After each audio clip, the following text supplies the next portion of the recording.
ওহিদ ভাই আমাকে নিয়ে এখানে একটা মাহফিলের আয়োজন করেছিলেন। ভাই মনে রাখছেন, ভাই আমাকে এসেই দেখা করে বলছে, হুজুর আমি আসছি। তা আমি বাইরে কইলাম যে আজকে বীরত্বের সাথে আমিও আসছি, আজকে পলানো লাগবে না। সেদিন ভাই দায়িত্ব নিয়েছিলেন, থানায় কথাও বলেছিলেন, থানা থেকে আমাদেরকে আলোচনা করার সময়ও বেঁধে দেয়া হয়েছে তখন পর্যন্ত করুক। কিন্তু ভাই একজন সাবেক চেয়ারম্যান, ওনার উপস্থিতি পর্যন্ত ওরা পরোয়া করেনি। থানা থেকে ওনাকে ফোন দিয়ে তাড়াতাড়ি শেষ করেন, হুজুরকে চলে যেতে বলেন, নয় আমরা আসতেছি, ধরে নিয়ে যাব। শেষ পর্যন্ত আমারও ধরতে পারে নাই, কিন্তু আমার গাড়িটা ধরছে। গাড়িতে আমাদের আনাম ছিল। আল্লাহর বড় দয়া, আল্লাহর বড় শুকরিয়া, এই জালেমদের জগদ্দল পাথর, এই জালেমদের জাতাকল থেকে জাতিকে আল্লাহ মুক্ত করেছেন। এখন আমরা অ্যারেস্ট হওয়ার আর কোনো টেনশন আমাদের মনে নিয়ে আমরা মাহফিলে আসা লাগে না, ঠিক না? একসময় আমরা বাংলায় প্রবাদ শুনেছি, চোরের মনে পুলিশ পুলিশ। থাক, গরমকাল চলে, তোমার ফ্যান এটের ভিতরে যা আওয়াজ হয় হোক। চোরের মনে পুলিশ পুলিশ, কিন্তু গত 15 বছরে ওরা এই প্রবাদটাকে উল্টাইয়া দিচ্ছে। গত 15 বছরে ছিল দাড়িওয়ালা, টুপিওয়ালা, আলেমওলামা, ইসলামওয়ালাদের মনে পুলিশ পুলিশ। বরং চোরেরা, ডাকাতেরা এই দেশে রাম রাজত্ব কায়েম করেছিল, ওরা বুক ফুলে চলত। আর আমরা আলেমওলামারা ওদের থেকে অনুমতি নিয়ে এই দেশে আমরা ভাড়াটিয়ার মতো থাকতাম। বাড়িওয়ালার অনুমতি ছাড়া যেমন ভাড়াটিয়া থাকতে পারে না, যে কোনো টাইমে বাড়ি থেকে বিদায় দিয়ে দেয়, আপনি চলে যান, আমার বাড়ি খালি করেন। ওই ভাড়াটিয়া যেমন বাড়িওয়ালার বাড়িতে থাকে, আমরা এই দেশে ভাড়াটিয়া হয়ে গিয়েছিলাম, আর ওরা এই দেশের মালিক হয়ে গিয়েছিল। আমাদের উপরে জুলমের রেজাল্ট আল্লাহ তাদেরকে দিয়েছেন। 15 বছর রাজত্বের পরে আল্লাহ তাদেরকে দেশ ছাড়া করে দিয়েছেন। পৃথিবীর ইতিহাস যেটা বলে, আমরা জানি না, ইতিহাসের ভিন্নতাও হতে পারে, তবে পৃথিবীর ইতিহাস যেটা বলে, যারা স্বৈরাচারী করে এবং যারা দেশ ছেড়ে পালায়, তারা আর ফিরে আসতে পারে না। পৃথিবীর ইতিহাস এটা বলে। আল্লাহ ভালো জানেন তাদের কপালে কি আছে। তবে এবারের ঘটনা কিন্তু মানুষ ঘটায় নাই, ঘটাইছেন সরাসরি আল্লাহ। আর আল্লাহর ধরা কি নরম হয় না শক্ত হয়? এটা কোরআনের কথা, ইন্না বাতশা রাব্বিকা লাশাদীদ উমলি লাহুম ইন্না কাইদি মাতিন। আল্লাহ বলে, তোমার প্রভুর ধরা খুব শক্ত, আমি ছাড় দেই, ঢিল দেই, আমি ছেড়ে দেই না। ইন্না কাইদি মাতিন, আমার কৌশল বড় শক্ত। কে বলেছে? আল্লাহ। তো যেহেতু আল্লাহ ধরছে, এই ধরা কিন্তু নরম হবে না, এটা শক্ত হবে, খুব শক্ত হবে এটা। কারণ তারা যে অত্যাচারটা, জুলুমটা করছে, এবং আমাদের ওয়াহিদ ভাই উনি কিন্তু তাদের দলেরই সদস্য, কর্মী, সমর্থক, ঠিক না? আপনারা জানেন না, উনার বাড়ি আপনাদের বাড়ি এক এলাকায় না?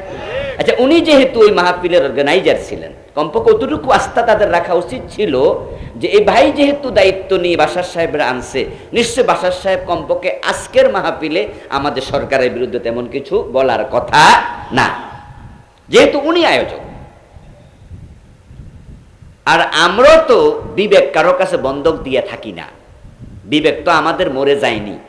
আমিও তো বুঝি যে আজকে যেহেতু আমার ওয়াহিদ ভাই দায়িত্ব নিয়ে আমারে আনছে, আজকে এখানে আমি যদি সরকারের বিরুদ্ধে গরম কিছু বলি, আগামীকালকে উনাকে রিমিয়া ফাডাইকা নিয়ে বলবে, এমপি মহোদয় বলবে না যে এই ওহিদ তুমি এটা কি করলা, বাশার সাহেবের তুমি আনছো কেন, উনি আমাদেরকে বইকে গেল। তো আমিও তো উনাকে আসামির কাঠগড়ায় দাঁড়া করাবো না, এটা আমার বিবেকও তো সায় দেবে না, ঠিক না? কিন্তু তাদের অতটুকু পর্যন্ত ধৈর্য ছিল না, আস্থা ছিল না, এই ভাইটাকে পর্যন্ত বেজ্জতি করল। শোনেন, কখনো জালেম হবেন না, মনে রাখবেন, জালেমদেরকে আল্লাহ পছন্দ করে না। কোনোদিন জালেম হবেন না, মনে রাখেন। আওয়ামী লীগ চলে গেছে দেশ থেকে, পতিত স্বৈরাচার হইয়া পলাইছে।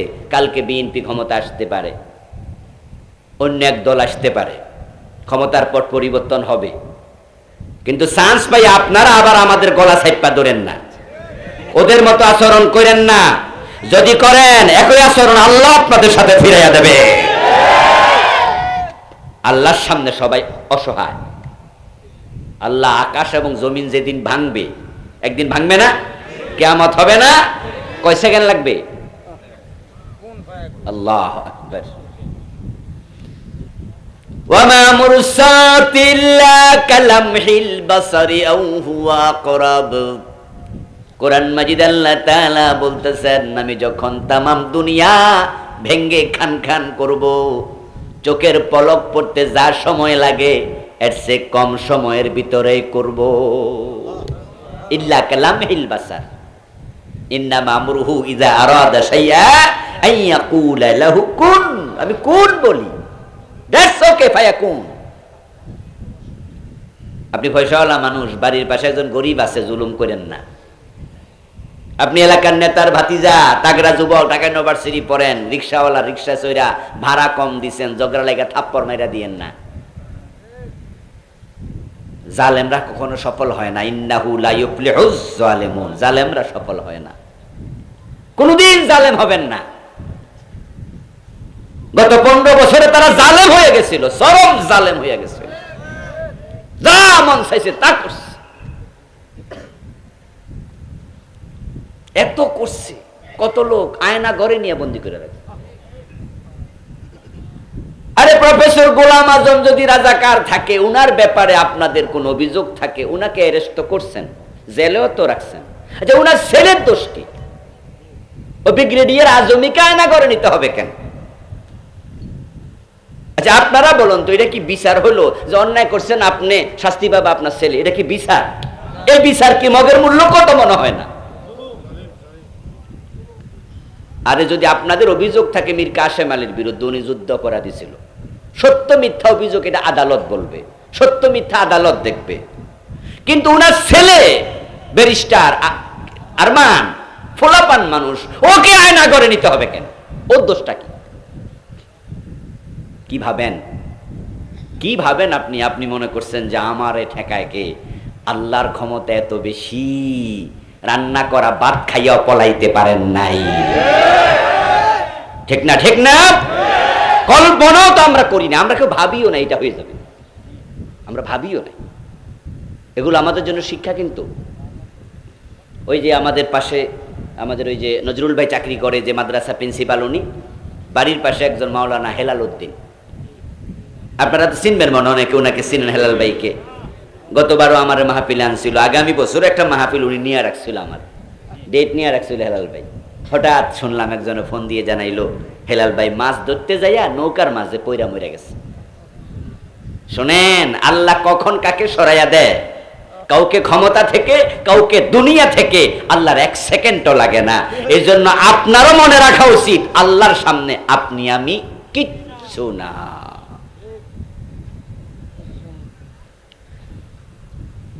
এবার কি ভাববেন যে হুজুর যাক অন্যায় করছে, শাস্তি পাইছে। আমি কই শাস্তি তো মাত্র শুরু, কারণ ওই যে চোখের পানি জমা হয়েছে সব গুলার উসুল আল্লাহ কইরা ছাড়বে।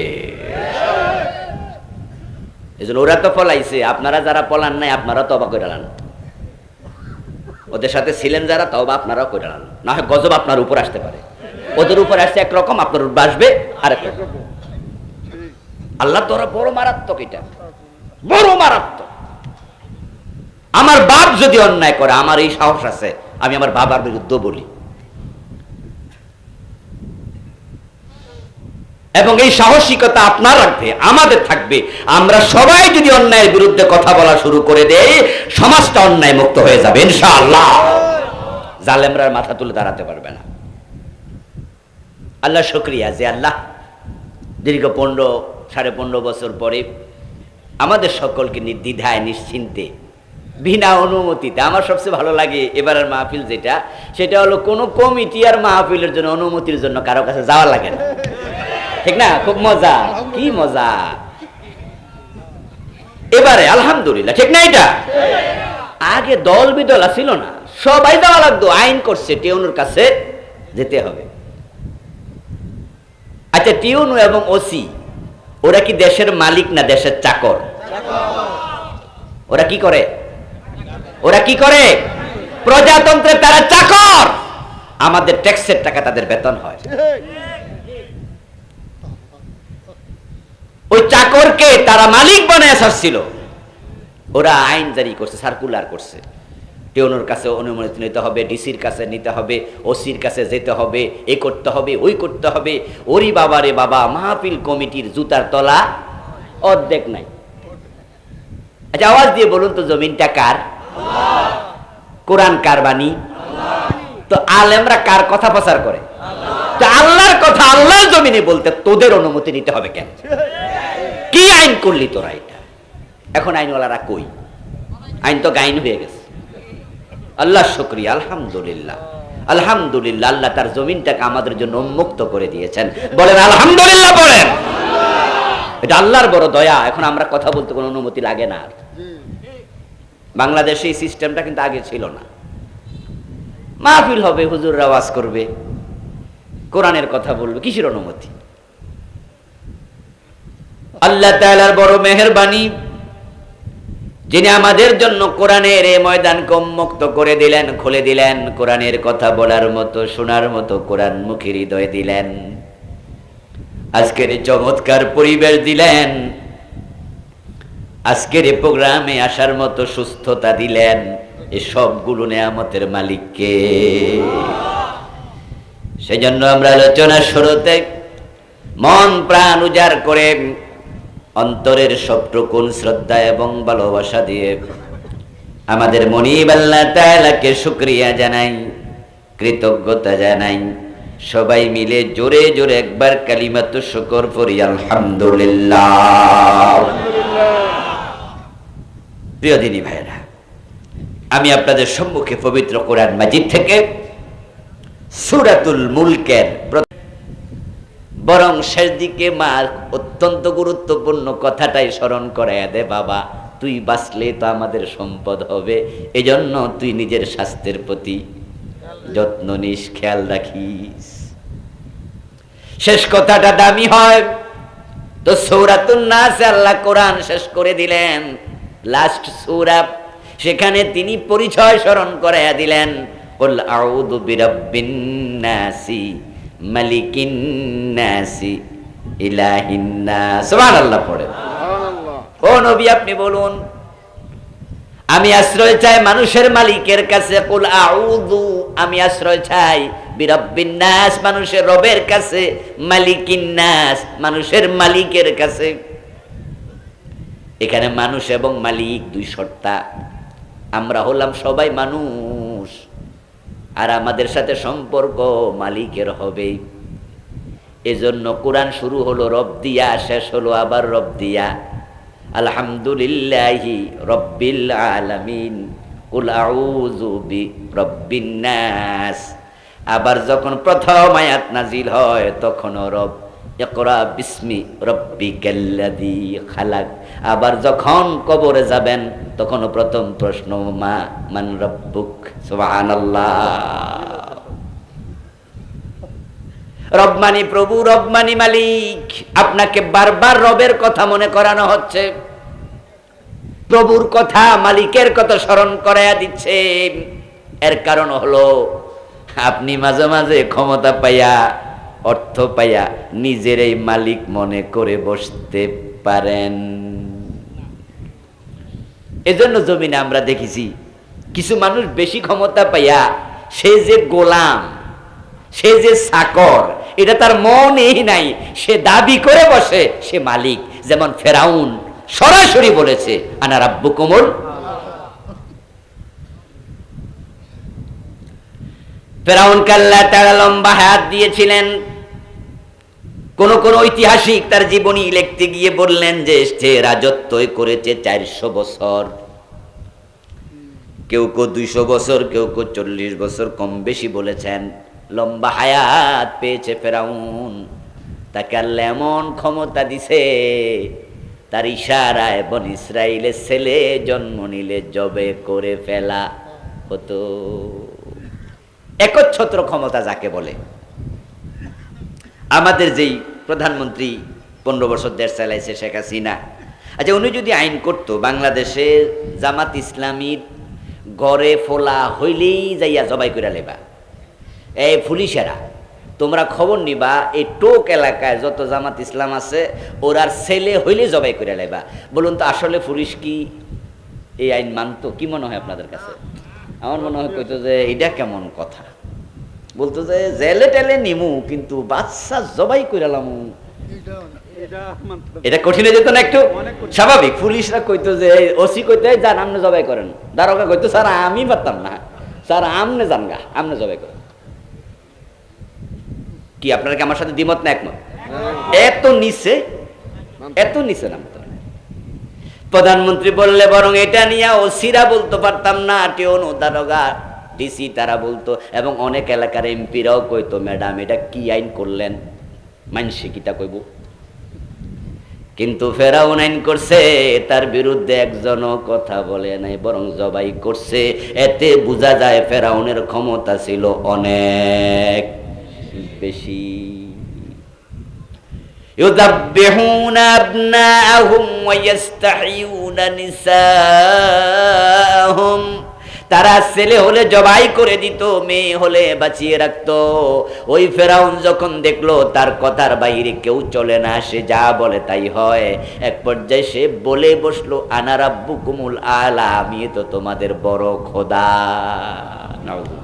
আমি তোমাদের প্রভু, আমি মালিক। আল্লাহ কয় তাই বুঝি মালিকরে পানি সুবামু খারা, মানে সুবাই ছিল নি? সুবাইছে না? হ্যাঁ, এই লাশটা এখনো আল্লাহ বুঝাই দিছে, দেখ মালিকরে পানি সুবাই মাইরা লাশ সুটকি বানিয়ে রেখে দিছে। বেশি মালিক মালিক দেখাইও না, গোলামে থাকো। অন্য আল্লাহ তাআলা বলছেন আলাম তারা ইলাল্লাযী হাজ্জা ইব্রাহিম ফি রাব্বিহি আন আতাহুল্লাহুল মুলক। ও নবী মুহাম্মদ, আপনি কি লক্ষ্য করে দেখেন নাই ইব্রাহিমের সাথে নমরুদ ঝগড়া শুরু করেছে? ইব্রাহিম বলেছে আমার রব আল্লাহ, আমার প্রভু আল্লাহ। নমরুদ কয় না আমি হলাম প্রভু। নাউযুবিল্লাহ। হাজ্জা ইব্রাহিম ফি রাব্বিহি, ইব্রাহিমের সাথে প্রভুকে রবকে তা নিয়ে ঝগড়া শুরু করে দিয়েছে। ইব্রাহিম কে আমার রবকে আল্লাযী ইহয়ী ওয়া ইউমীত, আমার রব তিনি যিনি জীবন মৃত্যুর মালিক। ফেরাউন কয় না, নমরুদ কয় আনা উহয়ী ওয়া উমীত, আমি জীবন মৃত্যুর মালিক। নাউযুবিল্লাহ। মানুষ মাঝে মাঝে ক্ষমতা পাইয়া পাগল হয়ে যায়, মাথা ঠিক থাকে না। এজন্য আল্লাহ তাআলা সূরাতুন নাসে স্মরণ করে দিচ্ছেন, যতই তোমার ক্ষমতা হোক, যতই তোমার অর্থবিত্ত হোক, যতই তোমার শিক্ষা দীক্ষা হোক, তুমি কখনো মালিক নও, তুমি মালিকের গোলাম। তোমার একজন মালিক আছে, আমাদের সবার মালিকের নাম কি? আমরা কেউ মালিক না, আমাদের পরিচয় আমরা হচ্ছি মালিকের দাস, আমরা গোলাম। কুল ইবাদাল্লাহ, তোমরা আল্লাহর গোলাম হয়ে যাও। আল্লাহর গোলাম হওয়ার মাঝে কল্যাণ, আল্লাহর গোলাম হওয়ার মাঝে কল্যাণ। আর যারা আল্লাহর গোলাম হবে শুধু তারাই জান্নাত পাবে। খুব সাবধান কিন্তু। এজন্য যখন আপনি বড় ইন্ডাস্ট্রিরও মালিক হবেন তখনও ভাববেন আসলে তো আমি এটা পাওয়ার যোগ্য নয়, মালিক আমারে দয়া করে দিছে। আপনার 8-10টা ছেলে আছে, একটা ডাক্তার, একটা ইঞ্জিনিয়ার, একটা বড় মাওলানা, আর একটা আরডিসি, আর একটা এসপি। আপনি ভাববেন না আপনি অনেক সন্তানের যোগ্য সন্তানের পিতা, বরং আপনি মনে মনে ভাববেন আমি এটার মালিক নই, দয়া করে আল্লাহ আমার এগুলো দিছে। আর যে মানুষগুলো মালিক হয়ে যায় তাদেরকে আল্লাহ তাআলা কিয়ামতের দিন সবার আগে খুঁজবেন। যখন কিয়ামত হয়ে যাবে, আল্লাহ হিসাবের জন্য আত্মপ্রকাশ করবেন, তখন আত্মপ্রকাশ করে আল্লাহ প্রথম বলবেন লিমানিল মুলকুল ইয়াউম, আজকে মালিকানা রাজত্ব কার বলো দেখি।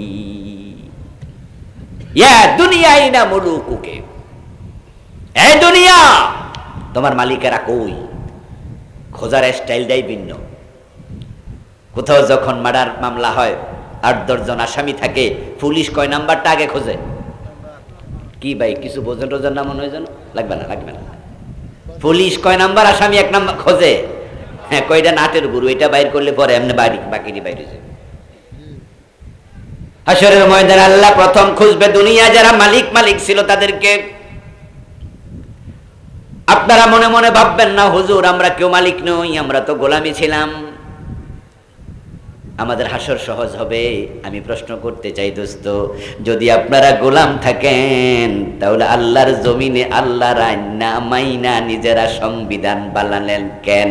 যারা আইন বানায়, সংবিধান বানায়, তারা বুঝায় তারা চাকর না, তারা মালিক।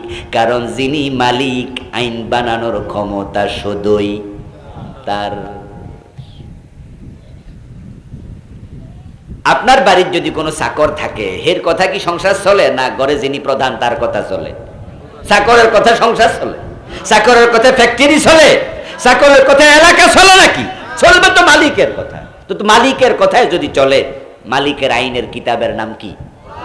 কোরআন দিয়ে বাংলাদেশ চলছে তো? হ্যাঁ, বরং চাকররাই আইন বানাইছে, চাকররা মালিক হয়ে গেছে।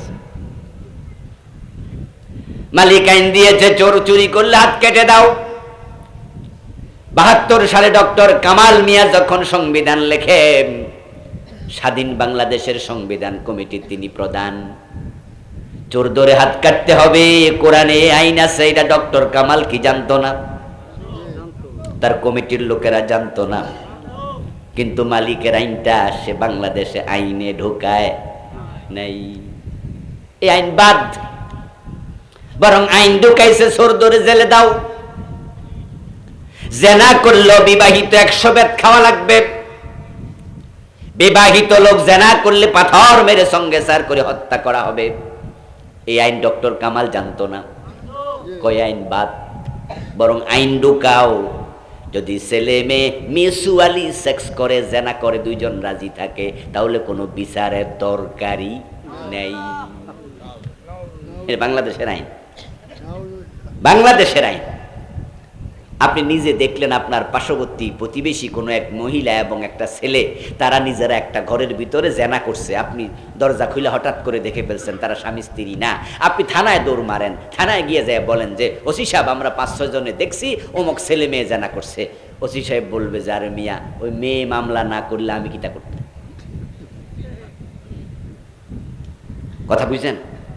ইসলাম বলেছে অবিবাহিত হলে 100 বেত লাগাতে হবে, 4 জন যদি সাক্ষী থাকে 100 বেত। আর তারা বিবাহিত হলে পাথর মারো। আর ডক্টর কামাল সংবিধানে আইন ঢুকাইছে ছেলে মেয়ে রাজি থাকলে বিচারই নাই। এইভাবে কোরআন মাজিদের আইনগুলো বাদ দিলেন, নিজেরা আইন বানাইলেন। রবকে আপনারা মানলেন না, বাদ দিলেন। তো রবের সাথে আপনার সম্পর্ক আর থাকলো কই? সূরা মুলক, রাজত্বের নামে সূরা, আল্লাহ তাআলা নিজেকে বুঝালেন, পরিচয় দিচ্ছেন। তাবারাকাল্লাযী বিয়াদিহিল মুলকু ওয়া হুয়া আলা কুল্লি শাইইন কাদির। প্রাচুর্যময় সে সত্তা, বরকতময় তিনি, যার হাতে রাজত্ব, যিনি রাজত্বের মালিক, এবং তিনি হচ্ছেন সবচেয়ে বেশি ক্ষমতাওয়ালা। আজীব মুসলমান প্রশ্ন করলে বলা আমি গোলাম, কিন্তু কাজে আর আচরণে বুঝা আমি গোলাম না, আমি মালিক। যার কথা কাজে চিন্তায় মিল নাই তাকে বলে মুনাফিক। এমনি সবাই কহে রাজত্ব আল্লাহর। নান্দাইল একটা থানা আছে, নাম শুনছেন নি? ময়মনসিংহ এর পাশে। আচ্ছা, ওখানকার এমপি যিনি ছিলেন গত সেশনে, এইবারে 1.5 বছরে আবার উনি পাশ করে নাই, এর আগের বারে ছিল। তো আমার এক মাহফিলে নির্বাচন একটু আগ দিয়ে তিনি প্রধান অতিথি হিসাবে বক্তৃতা দিলেন। তো আমার সাথে তার ভালো আগ থেকে পরিচয় ছিল। তো উনি এসে বলে, বাসার ভাই আসছে বিদায় আমি আজকে আসছি, না হয় আমি আজকে আসতাম না। তা আমারে ভালোবাসে।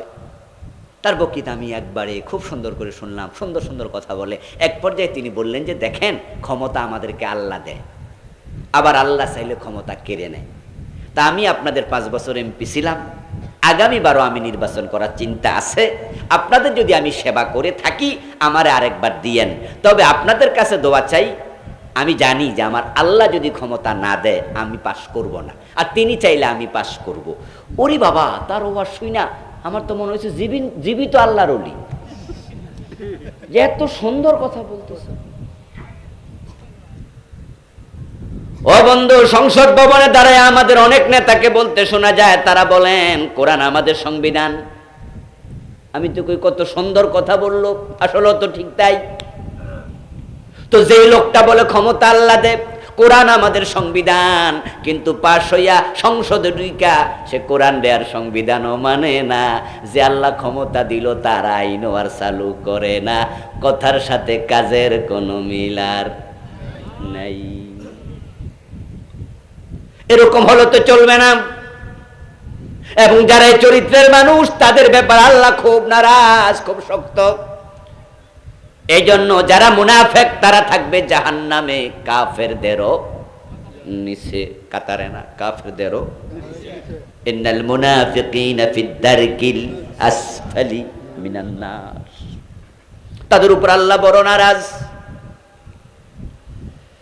আমি আশ্চর্য হয়ে মুসলমানের চরিত্র দেখে, কর্ম দেখে আর মুখের কথা দেখে, হজ করার জন্য যখন যায় তখন হজের সময় সাদা কাপড় পরার পরে তালবিয়া পরা লাগে হেরাম বাঁধার জন্য। তালবিয়া নাম শুনছেন? হজ যারা করছে তারা সবাই তালবিয়া, লাব্বাইক আল্লাহুম্মা লাব্বাইক লাব্বাইক লা শারীকা লাক লাব্বাইক ইন্নাল হামদা ওয়ান নি'মাতা লাক ওয়াল মুলক। কি পড়লা তুমি আর করলা কি? জিজ্ঞাসা করলে বলো আল্লাহ মালিক, কিন্তু আইন বানাও তুমি, মালিকের আইন তোমার কাছে দামই নাই। 53 বছর বাংলাদেশ চলছে, ব্রিটিশ আইন চলছে, মালিকের আইন বাদ দিছো, আর তুমি আল্লাহর কাছে জান্নাত খুঁজছো। এত সোজা বুঝি? হাসরের দিন জান্নাত দেওয়ার আগে আল্লাহ বলবেন ফাদখুলি ফি ইবাদি ওয়াদখুলি জান্নাতি। আগে বলবা আমার গোলাম যারা দুনিয়ায় ছিলাম, আমি আল্লাহ ছাড়া কারো আইন মানতে রাজি হও নাই, তারা আগে কাতারে দাঁড়াও, তারাই শুধু জান্নাতে ঢোকো। আলহামদুলিল্লাহ, আলহামদুলিল্লাহ, আমরা আশাবাদী, আমরা আশাবাদী সেদিন গোলামের কাতারে দাঁড়াতে পারবো ইনশাআল্লাহ। কারণ এই জীবনে বয়স আমার 50 চলছে, এই 50 বছরে একটা কথাই বারবার বলেছি, বলতেই থাকবো, আল্লাহ ছাড়া কারো আইন মানি না। লক্ষ কোটি বার বলেছি, অন্তর থেকে লালন করি। এটা বললে যদি জেলে নেও, জেলে যাবে। এটা বললে ফাঁসি দিবা, ফাঁসিতে চলবে। কিন্তু আল্লাহ ছাড়া তোমরা আইন মানবো না, মানি না, আমি বিদ্রোহী। এই জন্য আল্লাহর গোলামের কাতারে যারা দাঁড়াবে তারাই জান্নাত পাবে। তালবিয়াতে আপনি পড়তেছেন লাব্বাইক লাব্বাইক বলতে বলতে সর্বশেষ শব্দ লাকাওয়াল মুলক, বাংলা অর্থ হলো রাজত্ব শুধু তোমার। ইন্নাল হামদা ওয়ান নি'মাতা লাকা, প্রশংসা তোমার, নিয়ামত তোমার, লাকাওয়াল মুলক, রাজত্ব কার? হাজী সাহেব এহরাম বাঁধলো, তালবিয়া পড়লো, ওই হাজী হজ শেষ কইরা বাংলাদেশে আইসা আল্লাহর রাজত্ব আর মানেই না, হে নিজে রাজা হয়ে যায়। আচ্ছা আপনারা বলুন তো, আমাদের হাসানুল হক ইনু, রাশেদ খান মেনন যখন হজে গেছে তালবিয়া পড়ে নাই? বলেন না ভাইরা, বলেন না, পড়ে নাই? এই তালবিয়াটা পড়ে নাই? তো এটার মাঝে আছে লাকাওয়াল মুলক, রাজত্ব তোমার। অথচ এই লোকগুলো হজ করে আইসা যখন সংসদে আবার এমপি হয়ে কথা বলছে, তখন বলে এই দেশের মৌলবাদীরা শুধুমাত্র কোরআনের আইনের কথা কয়। তো কোরআন কার বাণী? তো রাজত্ব আল্লাহর হলে বাণী চলবে কার? তো মৌলবীরা তো আল্লাহর কথাই বলবে, আল্লাহর কথাই তো বলবে।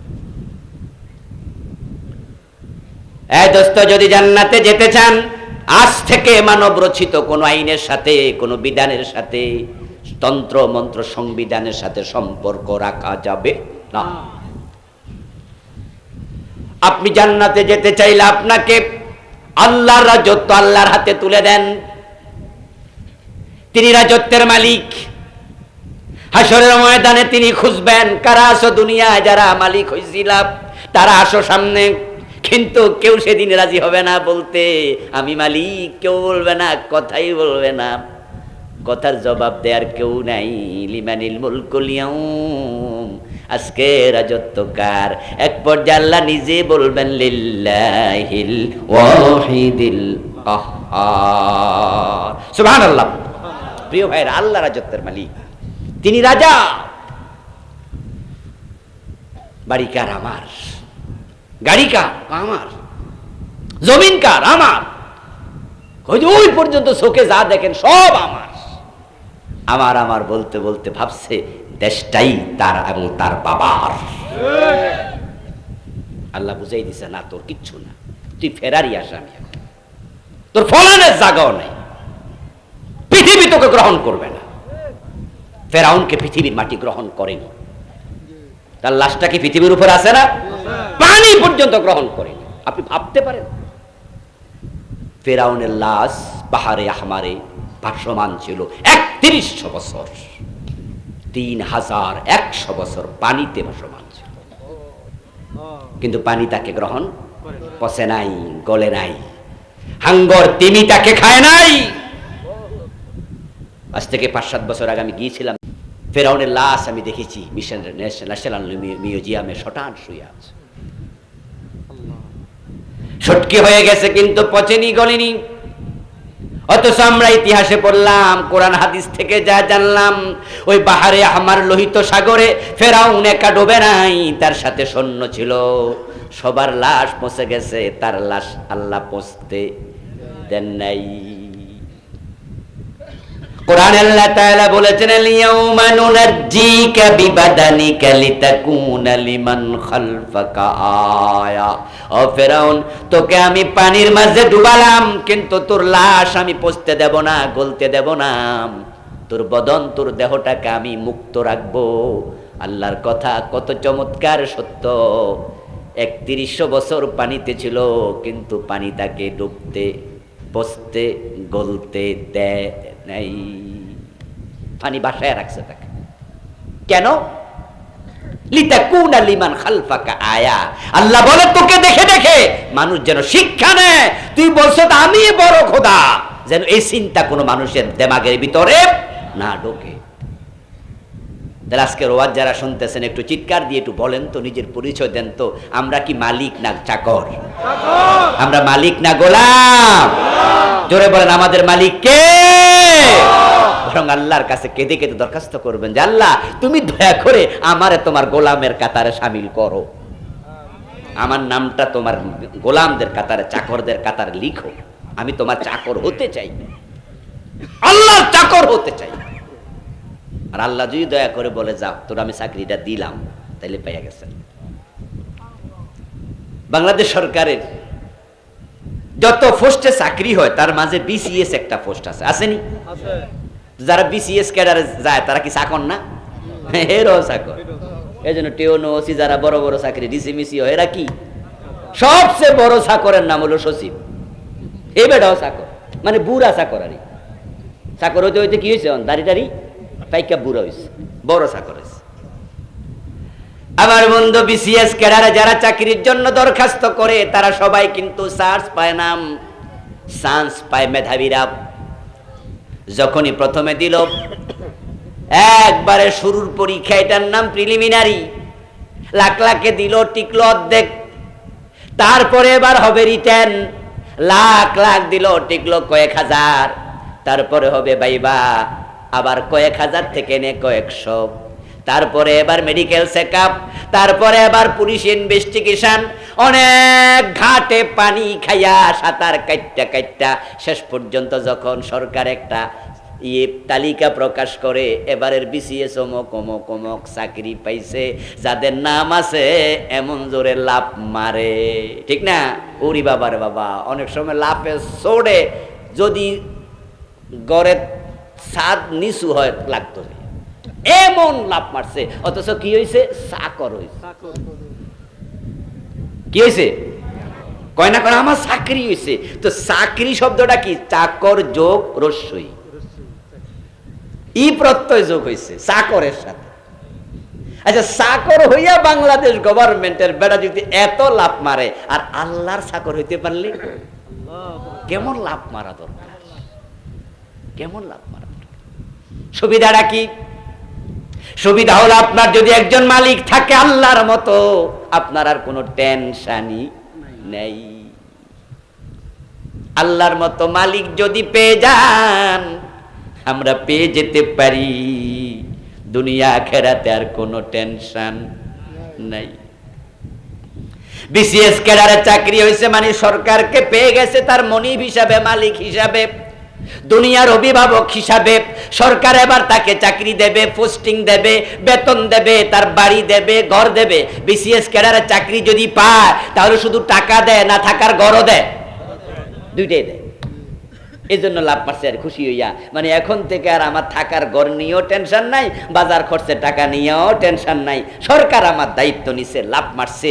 আল্লাহ যদি আপনাকে বলে তোরে আমি গোলাম হিসাবে নিলাম, দুনিয়া আখিরাত আর কোনো টেনশন নাই। আর আল্লাহ যার মনিব নয়, আল্লাহ যাকে গোলাম হিসাবে নেয় নাই, সে ঠিকানাবিহীন। জঙ্গলের মাঝে একটা বাঘ একটা গরুরে দৌড়াচ্ছে খাওয়ার জন্য। মালিক, ওই গরুর যিনি মালিক, দুনিয়ার মালিক, ওই মালিক গরু ছাইরা দিয়ে একটু রেস্টে গেছে, গাছের নিচে শুয়ে আছে। বাঘ আইসা গরু দৌড়বে, গরু মারছে দৌড়, দৌড়াতে দৌড়াতে সামনে দেখে একটা হালকা পানিওয়ালা কূপ, যেটার পানি 1-2 হাত আছে মাত্র। পানি শুকাইতে শুকাইতে তলায় চলে গেছে। এখন ওই গরুটা জোরে লাফ মারছে, একবারে কূপের মাঝখানে গিয়া একবারে বুক পর্যন্ত দেবে গেছে। ওই বাঘ গরু ধরার জন্য নিজেও লাফ মারছে, তো লাফ মাইরা গরু পর্যন্ত না পয়সা, বরং 1-2 হাত এদিকে পড়ছে, পইরা এখন বাঘও বুক পর্যন্ত দেবে গেছে। আচ্ছা, বুক পর্যন্ত যদি কাদার মাঝে দেবে যায়, এখন কি হাঁটন যায়? এখন বাঘে ওরম লড়ে, গরুও লড়ে। বাঘও উঠতে পারে না, গরু উঠতে পারে না। এখন এবার গরু বাঘের দিকে তাকায়া বলতেছে, এই কি খবর, খাইবানি? খাইবানি? আমারে খাইবা? আইও, খাইতে আইও। কিন্তু বাঘ তো লড়তে পারে না। এবার বাঘ বলতেছে, এই বেটা তুই মজা নেস কেন, আমার যে দশা। আরে ভাই কথা কন না কেন, নিজেরা কিছু হেঁয়ো মেয় লাগান না। বাঘ বলতেছে, মজা নিতেছ কেন বেটা, কারণ আমারও বিপদে ফেলাইতে ফেসে ফেলাইছ, তখন তুই মজা নিচ্ছ, আমার যে দশা তোরও তো এই দশা, তো দুইজনে তো এখানে মরণ লাগবো, লক্ষণ তো বালা না। গরু মুস্কি হেসে দিয়ে বলে, না তুমি ব্যাককল, আমার দশা তোমার দশা এক না। বাঘ বলতেছে, কেমনে এক না, তোর ওই পর্যন্ত আমার ওই পর্যন্ত। কয়, আমার মালিক আছে, তোমার কোন মালিক নাই। কিছুক্ষণ পরে আমার যিনি মালিক তিনি তো গাছতলায় ঘুমাইছে, ঘুম ভেঙে যাবে, ঘুম থেকে উঠে আমারে খুঁজবে। খুঁজতে খুঁজতে যখন পাবে না, হতে পারে আমার মালিক এ পর্যন্ত এসে দেখবে আমি এখানে বিপদে আছি, তখন সে আমারে বিপদ থেকে বাঁচাবে আর লাঠি দিয়া তোমারে পিটাবে। এজন্য আমি গরু হাসতেছি, কিন্তু তুমি হাসবা কেমনে, তোমার তো মালিক। আল্লাহ যদি দয়া করে আমাদেরকে মনিব হিসাবে নিজে হইয়া চাকর বানায়া দেয়, গোলাম বানায়া দেয়, আমাদের আর টেনশন নাই। আল্লাহর কাছে দরখাস্ত করা দরকার আছে না নাই? গোলাম হওয়াতে কল্যাণ। এই জন্য যত নবী পৃথিবীতে আসছেন সবাই নিজের পরিচয় আগে দিয়েছেন, ইন্নী আব্দুল্লাহ ওয়া রাসূলুহু, আমি হলাম আল্লাহর গোলাম, তারপরে আল্লাহর রাসূল। গোলাম আগে না রাসূল আগে? আমরা যখন কালেমা পড়ি আমরাও বলি আশহাদু আন্না মুহাম্মাদান আবদুহু ওয়া রাসূলুহু, আমরাও বলি তিনি আল্লাহর দাস, আল্লাহর গোলাম, তারপরে আল্লাহর রাসূল। নবী এবং রাসূল হওয়া যায় না, চাইলে নবী হওয়া যায় না, রাসূল হওয়া যায় না, কিন্তু চাইলে চেষ্টা করলে গোলাম হওয়ার সুযোগ আছে না নাই? হাসরের ময়দানে আল্লাহ খুঁজবেন কারা কারা আছো। দুনিয়ায় নিজেকে মালিক মনে করতাম, সবাই চুপ করে থাকবে। আল্লাহ সেদিন মালিক, তিনি বলবেন মালিকানা একমাত্র আল্লাহ। আসলে আমরা মালিক নই, এবার আল্লাহ বলতেছে আল্লাযী খালাকাল মাউতা ওয়াল হায়াতা লিয়াবলুয়াকুম আইয়ুকুম আহসানু আমালা। এখন তোমরা যারা গোলাম, আমি আল্লাহ তোমাদের মালিক, এই গোলাম বানানোর পিছনে আল্লাহর একটা উদ্দেশ্য আছে না নাই? আমি তোমাদেরকে 30, 40, 50, 100 বছরের জন্য পৃথিবীতে পাঠালাম। আমি তোমাদের মৃত্যু এবং জীবন বানাইয়া তারপরে পাঠাইছি। তুমি চাইলে এখানে 1000 বছর থাকতে পারবা না। আমি বাইন্ডিংস দিয়েছি, লিমিটেশন দিয়েছি। তোমার মৃত্যুকে বানিয়েছি এবং জীবন বানিয়েছি। আমি দেখতে চাই আইয়ুকুম আহসানু আমালা, কারা উত্তম উত্তম আমল করে। উত্তম আমল হবে। আমাদের দেশে মানুষ বেশি আমল করে, উত্তম বোঝে না। অথচ আল্লাহ বলেছে আইয়ুকুম আহসানু আমালা, আকসারু আমালা বলে নাই, আহসান বলেছে। কনসেপশন ভুল। যার কারণে আমি দেখি যে রমাদান মাসে 20 রাকাত তারাবি লইয়া ঝগড়া করে, সংখ্যা লইয়া ঝগড়া করে। কোয়েন্টিটি বাড়ায়, কোয়ালিটি বাড়ায় না। কেউ 8 রাকাত লইয়া ঝগড়া, কেউ 20 রাকাত লইয়া ঝগড়া। তারাবির রাকাত নিয়ে ঝগড়া করে মসজিদ আলাদা করে ফেলেছে, এমন ঘটনা বাংলাদেশে আছে না নাই? এবং ঝগড়াও করছে, মারামারি পর্যন্ত করে। 20 না 8 তা নিয়ে, রাকাত নিয়ে মারামারি। আমরা যারা 20 রাকাত পড়লাম, এখন 20 রাকাত ওয়ালা অধিকাংশ মসজিদে গেলে দেখা যায় তারাবির নামাজের গতি কনকট বিমানের চেয়েও বেশি। তারাবির নামাজে সুবহানাল্লাহ, ইন্না লিল্লাহ ইন্না লিল্লাহ এমন কেরাত পড়ে, কেরাতের গতি দেখা মনে হয় যেন বেটা মনে হয় বিমানের টিকিট কাটছে, বিমান উড়াল দিব, তাড়াতাড়ি কোন রকমে দৌড়াইয়া বিমান ধরব। আপনাদের এলাকায় কি এই সিস্টেম আসেনি? কি যে তেলাওয়াত, গুনগুন গুনগুন গুনগুন গুনগুন গুনগুন গুনগুন, আরে বাবারে, হুজুর গাইম্মা যাইতাছে তেলাওয়াত। আস্তাগফিরুল্লাহ। কোরআন পড়ার নিয়ম কি? ওয়ারাতিলিল কোরআনা তারতিলা, কোরআন পড়বেন তারতিলের সাথে। রাসূলুল্লাহ সাল্লাল্লাহু আলাইহি ওয়াসাল্লাম যখনই কিরাত পড়তেন নামাজে, ইদা ক্বালা আলহামদুলিল্লাহি রাব্বিল আলামিন ওয়াকাফা আর রহমানির রহিম ওয়াকাফা মালিক ইয়াউমিদ্দিন ওয়াকাফা, রাসূলের তেলাওয়াতের নিয়ম হলো প্রতি এক আয়াত পড়ে তিনি ওয়াকফ করতেন। আর আমরা 7 আয়াত এক নিঃশ্বাসে শেষ। আলহামদুলিল্লাহি রাব্বিল আলামিন রহমানির রহিম মালিক চলছে। এবং যারা খতম তারাবি পড়ে তারা তো একটু মোটামুটি একটু ভিআইপি ভাব ধরে, কয় যে এলাকার সব হলো সূরা তারাবি আর আমরা মসজিদ হইলো। এখন খতম তারাবি ভালো, নিশ্চয়ই ভালো, তেলাওয়াত বেশি হবে, প্রতি অক্ষরে 10 নেকি হবে, এটা অ্যাপ্রিশিয়েট যোগ্য। কিন্তু হুজুর যে খতম তারাবি করতে গিয়ে এমন তেলাওয়াতের টান মারছে, শুরুর আয়াত বোঝে আর লাস্টের আয়াত সাদিকিন জালিমিন মিলা টান দিলে বোঝে, পাবলিক মনে করে রুকুতে যাওয়ার সময়। মাঝখানে কি পড়েছে হুজুরও বোঝে না, পাবলিকও বোঝে না। এটা তেলাওয়াত না, এটা নামাজ না, এটা নামাজের নামে আল্লাহর সাথে ডাইরেক্ট বেয়াদবি, সরাসরি বেয়াদবি।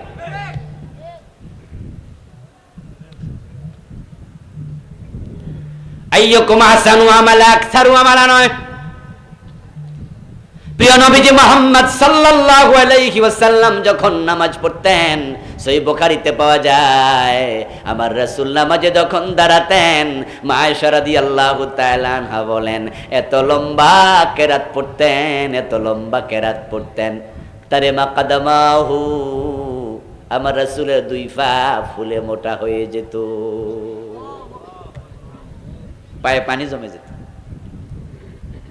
যখন রাসূলুল্লাহ সাল্লাল্লাহু আলাইহি সাল্লাম রুকুতে যেতেন, মা আয়েশা বলেন, আমার মাঝে মাঝে মনে হতো রাসূল বুঝি সিজদার কথা ভুলে গেছে।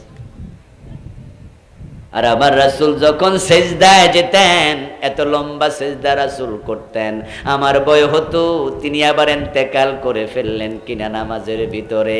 আমি উনার পায়ে ধরে সিমটি কাটতাম, আমার রাসূল পা নাড়া দিলে বুঝতাম তিনি ইন্তেকাল করেন নাই। আর আমার নামাজ আপনার নামাজের খবর কি? শুধু তাড়াহুড়া তাড়াহুড়া। যোহরের নামাজ কয় রাকাত? কয় 12 রাকাত। প্রথমে 4 রাকাত সুন্নাহ, পরে 4 রাকাত ফরজ, পরে 2 রাকাত সুন্নাহ, পরে 2 রাকাত নফল। এই 12 বানালেন, আপনারা সংখ্যায় বাড়াইলেন। এই 12 রাকাত পড়তে টোটাল সময় লাগে 15 মিনিট 10 মিনিট। এই তাড়াহুড়ার নাম বুঝি নামাজ? কে বলেছে আপনাকে 12 রাকাত পড়তে? যোহরের নামাজ 12 রাকাত কইলেও ডাকে না। এই দেশের হুজুররা বানাইছে, কিছু আলেম বানাইছে, ওই মকসুদুল মুমিনওয়ালা বানাইছে। জোহরের নামাজের ফরজ হলো 4 রাকাত, এর আগে সুন্নাত 4 রাকাতের হাদিসও আছে, 2 রাকাতও আছে, পরে আছে 2 রাকাত। এই হলো জোহর শেষ, পরে আবার নফল সহ ঢুকাইছে। কেডা কইছে তোমার ঢুকাইতা? আচ্ছা, জোহরের পরে যদি আমি 6 রাকাত নফল পড়তে চাই, সুযোগ আছে না? 10 রাকাত মোড়েও পড়লাম না, তো ঢুকাইছে কেডা? এশারের নামাজ বানাইছে 15 রাকাত, কি 17? 2 রাকাত আবার বাড়ছে কোনা দিয়া। ও দোস্ত, আপনি 8 রাকাত নিয়ে আর 20 রাকাত নিয়ে ঠেলাঠেলি করলেন, অথচ প্রিয় নবী সাল্লাল্লাহু আলাইহি ওয়াসাল্লাম সাহাবারা নফল নামাজ যখন পড়তেন, ব্যক্তিগত নামাজ, এমনও পাওয়া যায় লম্বা নামাজে তিনি মানুষ না গাছ, পাখি টের পেত না। বিশ্রাম নেয়ার জন্য মাথার উপরে পাখিও বসতো, এমন ঘটনাও আছে। কত সুন্দর করা যায় নামাজ, কত সুন্দর করা যায় ইবাদত। জিকির করে, জিকির করে, কি হো কি আল্লাহ আল্লাহ আল্লাহ আল্লাহ আল্লাহ, কি কিসের? আপনি তাড়াহুড়া কেন? কোন কারণ এটা বলেন তো, কারণটা কি? কমন সেন্স কোথায় গেল দোস্ত? আচ্ছা, আপনাদের এলাকায় যিনি চেয়ারম্যান, এখানে চেয়ারম্যান আছে না? আছে। এমপি, চেয়ারম্যান, বিআইপি লোক আছে। আচ্ছা, আপনার যদি কোনো জরুরতে আপনি চেয়ারম্যানের বাসায় যান অথবা এমপি সাহেবের বাসায় যান, আর আপনি ঢুকার পরে আপনি এমন তাড়াহুড়া দেখাচ্ছেন, আপনি ঢুকলেন, ঢুকে আপনি ওনার অনুমতি ছাড়া কথা বলা শুরু করে দিলেন। উনি বলতেছে, আর কি কোন একটু আসতে কোন, আপনি বলেন না সময় তো নাই আমার। মানে আপনি কথা ওনারটা শুনবেন না, আপনার মাঝখানে বিরতি ছাড়া শুরু করে দিচ্ছেন। এমপি সাহেব বলছে, ভাই আপনি একটু থামেন না, করতে আইছেন? আরে সময়ই নাই আমার। এমপি সাহেব বলবে, আপনারা তো আমি ডেকে আনি নাই, আপনার প্রয়োজন, আপনি আমার এখানে আসছেন, এখন আপনার যেহেতু সময় নাই, আপনার কথা শোনার কোনো প্রয়োজনও আমার নাই। এই দারোয়ান কই, আউট, এর বাইর কর। বলবে না? বলবে না? কমন সেন্স কি বলে? বলবে না? আচ্ছা, আমরা যারা নামাজে যাই, আল্লাহ কি জোর করে নিছে? ফেরেশতা পাঠায় ধরে নিছে? তা আপনি আপনার রবের সামনে দাঁড়াইছেন, দাঁড়াইয়া তার সামনে কিসের তাড়াহুড়া, কিসের তাড়াহুড়া করছেন? আপনি কি বোঝেন আপনি কার সামনে খাড়াইছেন? আপনার কি আকল আছে? কার সামনে খাড়াইছেন? যার সামনে দাঁড়ায়া জিবরিল ফেরেশতা পর্যন্ত ভয়ে কথা বলবে না, হাসরের ময়দানে যিনি প্রকাশিত হওয়ার পরে কোন নবী তার দিকে চোখ তুলে তাকাতে সাহস করবে না, নফসি নফসি বলে চিৎকার দিতে থাকবে। আরশের মালিকের সামনে আপনি দাঁড়িয়েছেন, আপনাকে 30, 40, 50, 100 বছর হায়াত দিয়া তিনি দেখতে চান আপনি কত ভালো আমল করতে পারেন। এজন্য সাহাবায়ে কেরামের মাঝে ভালো আমলের প্রতিযোগিতা ছিল না? হযরত ওমর বলেন, আমি আবু বকরের সাথে কখনো দান সদকায় কুলাতে পারি নাই, কিন্তু তাবুকের দিন রাসূল যখন বললেন আজকের যুদ্ধের জন্য যে যা পারো বেশি করে দান করো, আমি আজকে সিদ্ধান্ত নিলাম যে আজকে আমি আবু বকরের দানের চেয়ে বেশি দান করব। বাড়ি গেলাম, আমার টোটাল সম্পদ অর্ধেক আমি 2 ভাগ করে অর্ধেক রাসূলের সামনে এনে হাজির করলাম। আর মনে মনে ভাবলাম, আজকে আমি এত বেশি দিছি, আজকে আমার সিরিয়াল আবু বকরের আগে চলে যাবে। কিছুক্ষণ পরে দেখি আবু বকর সিদ্দিক হাজির। আবু বকর রাদিয়াল্লাহু তাআলা আনহু আসলেন একটা পোটলা নিয়ে। আমি দাঁড়িয়ে আছি প্রিয় নবীজির সামনে। রাসূলুল্লাহ সাল্লাল্লাহু আলাইহি ওয়াসাল্লাম আবু বকরের পোটলাটা খুললেন, দেখলাম এর মাঝে কিছু দিনার, কিছু দিরহাম, ঘরের গটি বাটি লোটা, পুরান জুতা এবং ঘর ঝাড়ু দেওয়ার ঝাড়ুটা পর্যন্ত পোটলার ভিতরে। প্রিয় নবীজি জিজ্ঞাসা করলেন, আবু বকর এ পুরান লুঙ্গিটা আনছো কেন? পুরান কাপড়টা দিয়ে কি হবে? আবু বকর সিদ্দিক জবাব দেন, ইয়া রাসূলুল্লাহ, যুদ্ধে যদি কেউ আহত হয় এই কাপড়টা জ্বালায়া ছাই বানায়া তার রক্ত বন্ধ করার কাজে ব্যবহার করা যাবে।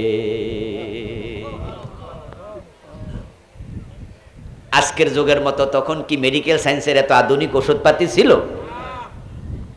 আমরা ছোট কালো দেখতাম যখন কোনো কাজ করতে গিয়ে আঙ্গুল কেটে যায় তখন দুর্বাঘাস মুখে লইয়া সাবাইয়া লাগাই দিতাম, এবং কামইতো কিন্তু, এবং রক্ত বাইর হয়েছে বন্ধ হয় না, তখন বলতাম যে মাকড়সার জাল পাশনি দেখ, ওই মাকড়সা জাল বানায় না, এগুলা লইয়া লাগাই দিলে দেখতাম যে রক্ত বন্ধ হয়ে গেল।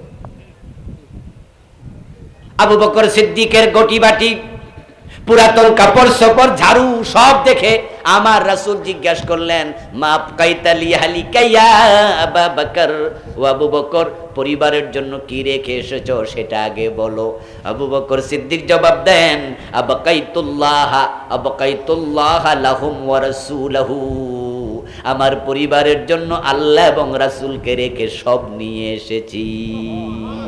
ওমর বলেন, আবু বকরের সাথে প্রতিযোগিতা আমি সেদিনও পরাজিত হয়ে গেছি। কত সুন্দর হয় ইবাদত, প্রতিযোগিতা করেন। ঘরের মাঝে ছোট মাটির বাক্সা রাখবেন, এটার গায়ের মাঝে লিখে দেবেন দান বাক্সা, লিখে দেবেন যে এতিমখানার জন্য, অথবা সন্তানদের জানায় দেবেন যে এই দান বাক্সাটা, এই মাটির বাক্সাটা, এই প্লাস্টিকের এই ব্যাগটা, এটা হলো আমাদের ওই যে এতিমখানা আছে, এখানে আছে না, আপনাদের কত জায়গায় আছে, গরিবদের জন্য। এখানে প্রতিযোগিতা করে আপনার বউকে বলবেন তুমি আমার চেয়ে বেশি দিবা, আমি তোমার চেয়ে বেশি দেবো। দেন এইভাবে ভিক্ষুকরে পয়সা মানুষের জন্য। নামাজকে কত রাকাত পড়তে পারেন? রাতের বেলা তাহাজ্জুদ তুমি 2 রাকাত, আমি 4 রাকাত পড়বো, 10 মিনিট, আমি 20 মিনিট পড়বো। আইয়ুকুম আহসানু, কারণ সময় বড় কম, সময় বড় কম। আপনি ভাবছেন এই লাল দাড়িওয়ালা, এই পাকা দাড়িওয়ালা মানুষের দিকে তাকাইয়া আপনার দাড়ি কাঁচা, আপনার সময় কম নয়। আপনি বলবেন আজাদ হুজুর কয় কি সময় বড় কম? তাহলে উনার যে দাড়ি সব পাইকা গেছে, আমার তো একটা পাকে নাই, সময় উনার কম, আমার অনেক বেশি।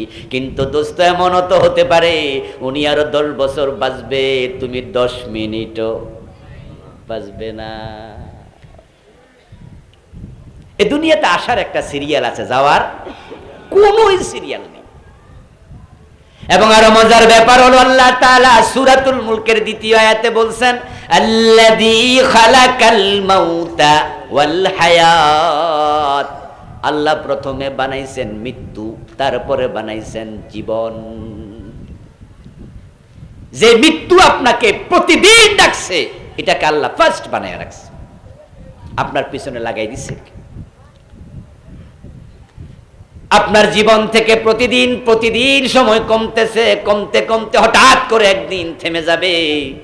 এবং মৃত্যু এমন অনিশ্চিত জিনিস যেটা আসার আগে কোনো সংকেত দেয় না। এমনও হতে পারে আজকে বাড়ি যাওয়ার পথেই শেষ, যেই কোনো টাইমে এসে যাবে, তাই সময় কাজে লাগাও। আব্দুল্লাহ ইবনে ওমর রাদিয়াল্লাহু তাআলা আনহুমা, ওমরের ছেলে, উনি প্রায়শই মানুষকে নসিহত দিয়ে বলতেন, ইজা আমসাইতা ফালা তানতাজিরিস সাবাহ ওয়া ইযা আসবাহতা ফালা তানতাজিরিল মাসা, যখন তুমি সকাল পাও সন্ধ্যার অপেক্ষা করো না, ইবাদত করো বেশি বেশি। এমনও হতে পারে সন্ধ্যা হবে তার আগে তুমি দুনিয়াতেই নেই। এখন যারা আমল নামায় গুনাহ নিয়ে বসে আছেন, তারা আজকে তওবা করে বাড়ি যাবেন। যারা সুদে টাকা লাগাই আজকের মাহফিলে আসছেন, এখান থেকে সিদ্ধান্ত নিয়ে বাড়ি যাবেন যে সুদের সাথে সম্পর্ক আজকেই শেষ।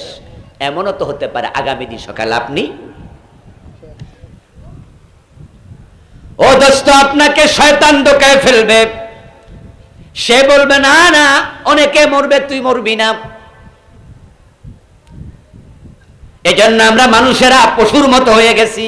নিজের মৃত্যুর কথা বলতে বলতে এমন বলছে, কবরস্থানে কবর খোঁড়ে, ওই কবর খোঁড়া লোকটা নিজের কবরের কথা মনে নাই, তাই অর্ধেক কবর খুইরা কবরের পাশে বইয়া বিড়িও টানে। এমন ঘটনা আছে না? আছে না? আমি নিজের চোখে দেখছি, কবরস্থানে বিড়ি টানতেছে, কবর করুন না। আচ্ছা, এই যে মানুষ হইতো হে বিড়ি টানতে পারতো কবর দেখা, এ তো নিজে কাঁপতো, আরে এই কবর তো কালকে আমারও পূর্বে। অন্যের মৃত্যুর কথা দেখি শুনি, কিন্তু নিজের মৃত্যুর কথা শয়তান ভুলে দিস, যে তুই মরবি না, তুই আরো বাঁচবি। ও প্রিয় ভাই, দেখবেন যেখানে কসাই গরু জবে করে, কোন কোন কসাই একদিন 2টা 3টা 5টা গরু জবাই করে, খুব ভালো বিক্রি হয়, কিন্তু একসাথে 3টা জবে করে না। একটা জবাই করে আগে দেখে কতটুকু মাংস গেল, যদি বোঝে যে কাস্টমার আছে আরেকটা সয়া দে, বাকি গরুগুলো পিলারের সাথে বাইন্দা রাখে। একটা গরু যখন জবে করে অন্য গরু তাকায়া তাকায়া দেখে, কিন্তু ওই গরু লাফালাফি করে না, দড়ি ছিঁড়ে দৌড় মারে না, বরং দেখবেন গরুটা জিব্বা নাইরা পেটের খাবার আইনা সে সাবাইতাছে, জাবর কাটে, কারণ গরুটা বোঝেই না তার সিরিয়াল নাম্বার 2। ওই গরু বুঝলোই না যে 5 মিনিট পরে তো আমারও সইব। ঠিক মানুষ আজকে সেখানে চলে গেছে। قال النبي صلى الله عليه وسلم اكثروا هادم اللذات الموت। ও দুনিয়ার মানুষ, যে মৃত্যু তোমার দুনিয়ার সব স্বাদ আহ্লাদ, প্রিয় স্ত্রী, কলিজার টুকরা সন্তান, আপনজন সবার সাথে সম্পর্ক চিরদিনের জন্য কেট আপ করে দেবে, সে মৃত্যুর কথা বেশি বেশি স্মরণ করো। 1 সেকেন্ডের নেই ভরসা, মরণ ঘাড়ের পরে, বিপুল সম্পদ করছো জড়ো বুক বিলাসের তরে।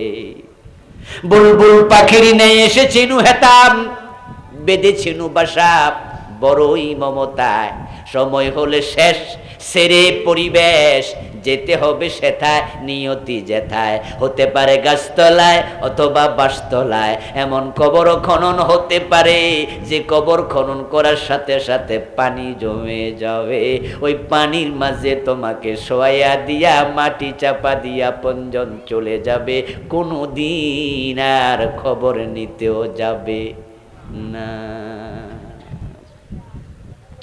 ওই কবরের সাথে আমাদের দূরত্ব পায়ের জুতার পিতার চেয়ে আরো কম। প্রিয় নবীজি বলেছেন, তোমাদের আখেরাত তোমাদের পায়ের জুতার পিতার আরো কাছে। এমনও তো হতে পারে এখনই আখেরাত শুরু, এখনই শুরু।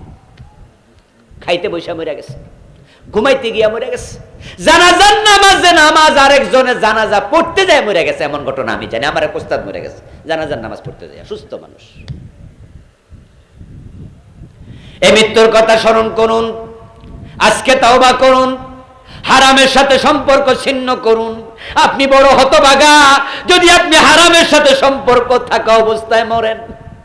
ও দোস্ত, তোমরা যারা সুদে টাকা লাগাইয়া একছো, আমি তোমাদেরকে দেখে আশ্চর্য হই, কারণ সবচেয়ে ছোট গুনাহ হলো মায়ের সাথে জেনা করা। যদি সুদে টাকা লাগানো অবস্থায় মারা যাও, তুমি তোমার মায়ের সাথে জেনাকারী অবস্থায় মরলা। সুদ খেলে 73 গুনাহ, সবচেয়ে ছোটটা মায়ের সাথে জেনা। আপনার যে আজকে যে আপনি টাকা সুদে লাগায় রাখছেন, আপনার মায়ের সাথে জেনা চলমান আছে, এই অবস্থায় মরলেন, জেনা করতে করতে মায়ের সাথে মরলেন। আপনার কিসের জান্নাত? কিসের জান্নাত আপনি খুঁজছেন? টাকনুর নিচে কাপড় পরে বসে আছে এখানে অনেকে আছে। প্রিয় নবীজি বলছেন, মা আসফালা মিনাল কাবাইনি মিনাল ইজারে ফিন্নার। যা টাকনুর নিচে কাপড় সে জাহান্নামী, সহিহ মুসলিমের riwayat। এমনও তো হতে পারে যেদিন আপনি মরলেন ঠিক ওই মরার সময় টাকনুর নিচে কাপড়টা, কারণ আজরাইলকে আগে আইসা বলবে নাকি যে আমি বিকালে আসতেছি, টাকনুর উপরে কাপড়টা একটু বইটা বইটা রাখেন, বলবে? যারা দাড়ি কামান অবস্থায় মারা যান, কবরে রাসূলের সাথে দেখা হবে না? দেখা হবে না? 3 নাম্বার প্রশ্ন, ওয়ামা হাযার রাজুল আল্লাযী বুইসা ফীকুম, তুমি চিনো নাকি তোমার এই নবী, এই লোকটাকে চিনো নাকি যে তোমার কাছে এসেছিল? হাদা মানে এই, যালিকা মানে ওই, হাদা ইসমে ইশারা লিল করিব, যালিকা লিল বাঈদ।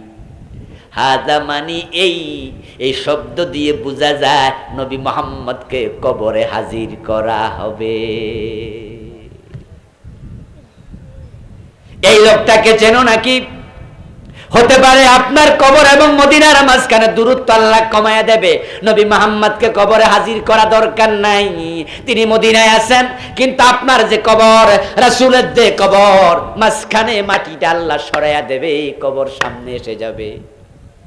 আমেরিকার হোয়াইট হাউসে প্রেসিডেন্ট জো বাইডেন প্রেসিডেন্ট যখন বক্তৃতা দেয়, তখন বাংলাদেশের টেলিভিশনে চা দোকানে বইয়া দেখা যায় উনি হাজার হাজার মাইল দূরে, কিন্তু টেলিভিশন আপনার সামনে এনে হাজির করে দিয়েছে। যদি আজকের বিজ্ঞানীরা হোয়াইট হাউসের প্রেসিডেন্ট জো বাইডেনকে সরাসরি লাইভ প্রচারে বাসায় এনে দিতে পারে হাজার মাইল কাছে, আমার আল্লাহ আরো উত্তম কায়দায় মদিনার নবীকে আপনার কবরে হাজির করার ক্ষমতা আল্লাহর আছে না নাই? রাসূল যখন আপনার কবরে দেখবেন, রাসূলুল্লাহর মুখে দাঁড়িয়ে আছে না নাই? আপনি তো সাপ্পান সাপ্পা,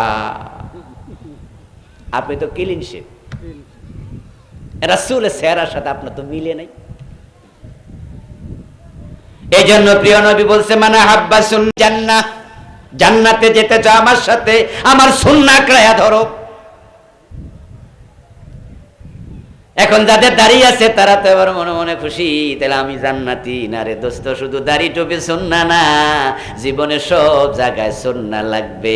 মসজিদে ডান পা দিয়ে ঢুকা যেমন সুন্নাহ, আবার সংসদে আল্লাহর কোরআন নিয়ে ঢুকে মদিনা রাষ্ট্র 10 বছর কোরআন দিয়ে চালানোর মতো বাংলাদেশও কোরআন দিয়ে চালানো সুন্নাহ। এখানে মানবা ওখানে মানবা না, সুবিধাবাদী হইলে কামবো না। এই জন্য মৃত্যুর কথা স্মরণ করুন, নিজের জীবনটাকে পরিশুদ্ধ করুন, অন্যায়ের সাথে সম্পর্ক ছিন্ন করে তাওবা করুন। আল্লাহ বড় রহমান, বড় রহমান, বড় রহমান। আপনার গুনাহ যদি পাহাড় পরিমাণ উঁচু হয়, আকাশ পরিমাণ উঁচু হয়, আল্লাহ তাওবা করলে 1 সেকেন্ডে সবটা মাফ করে দেবেন, সবটা একসাথে এমন ভাবে করবে যেন আপনি গুনাহই করেন না। ইউবাদদিলুল্লাহু সাইয়্যাতিহিম হাসানাত, কোরআনে বলে আমি গুনাহ শুধু ক্ষমা করব না, ভালো করে তাওবা করলে আমি ওই গুনাহটাকে সওয়াব বানাইয়া দেব। সুবহানাল্লাহ।